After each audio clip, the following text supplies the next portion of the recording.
Hello, Andy. Hey, how you doing? So, how was your experience as a director for the first time for such an intense movie?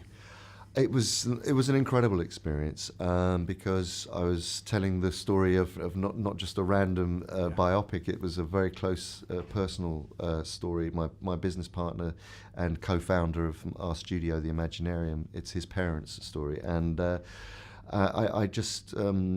I was saying earlier, when we set up the Imaginarium, it was for me always to direct a slate of films, but this was not one of them. This was actually sort of not in the direction I was going. And then I read it one night, the script, Bill Nicholson's script, and it was so powerful.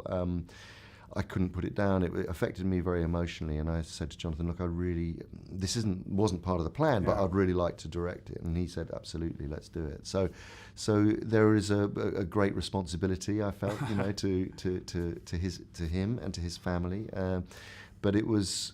The other thing is we'd already started working on Jungle Book, and we shot that before, and then we had this window of opportunity to shoot Breathe. So we had two things going on at the same time. It was quite easy to convince Jonathan, probably. Yeah. He really trusted me. I suppose he was very happy in the end. And what was the biggest compliment he gave to you after the movie was done? We collaborated on it all the way through. So we share, we did share it. But he's got this remarkable ability to see the story objectively, and I think that was the compliment. Really, was while we were making, I felt he really trusted me, especially with the tone, because the tone of this film is very specific. We definitely did not want to make a very dark, miserable, grey story of disability. It was we really wanted to create something that was the essence of Robin and Diana's life, and an optimism and humour, and a lust for life once he chose life again. That was what Jonathan was very good at allowing me to express that. Why do you think this story was told only in 2017? Because the story is like a must-see, and it took some time to see on the big screen.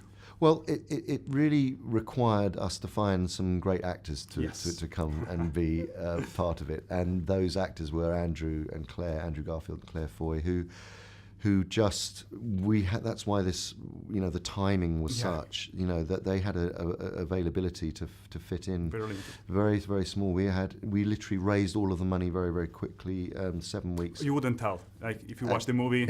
Something that really impressed me, because I knew that you only had 6 to 8 weeks to put all this together, but you wouldn't tell, because like the movie is just so touching. And but what was the main purpose of the movie? Because you're telling a love story with adventure and drama. How could you balance all of this together? That's precisely the task, was to get the balance right. We wanted, again, it wasn't a disability story. It was about freedom. It was about escaping tragedy with humour, and it to be a life-affirming story, an inspirational story, because they were inspirational people, and they didn't set out to be inspirational, but just through their personal actions and their love emanated this, and with all of the friends that surrounded them, once they were able to change the course of their life for the better, they wanted to then help others.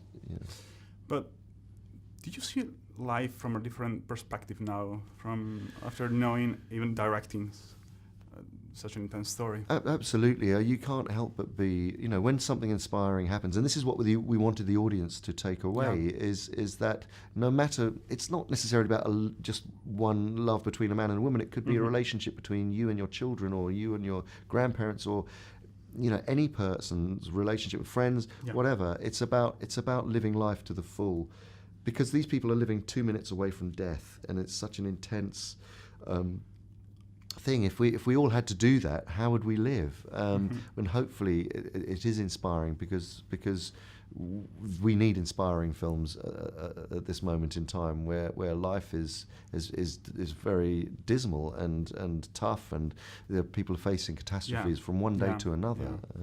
So hopefully it's an uplifting film. It is. But what are the main challenges you had to go through while shooting the movie? Because you had to go through different locations and different timing. Because it's like set in the 70s. It's a travelogue movie in many ways. It's like it's a road movie, not just geographically but through time too.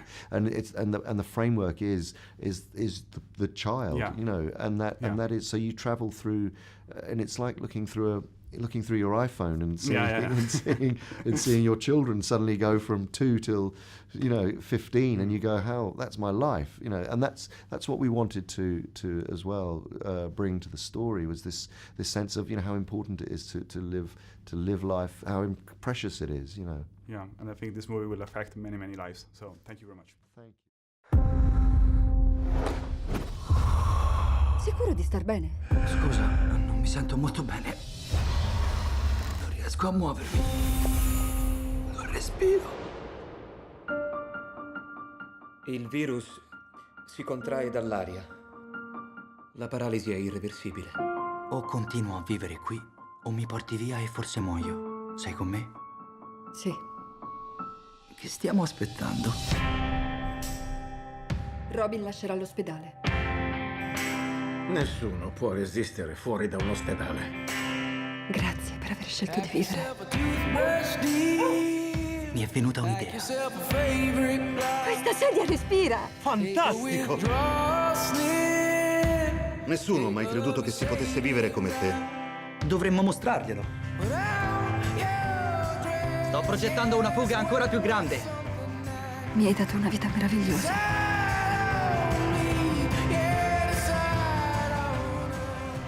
Io non voglio solo sopravvivere. Io voglio vivere davvero. Pack yourself a toothbrush, dear. Pack yourself a favorite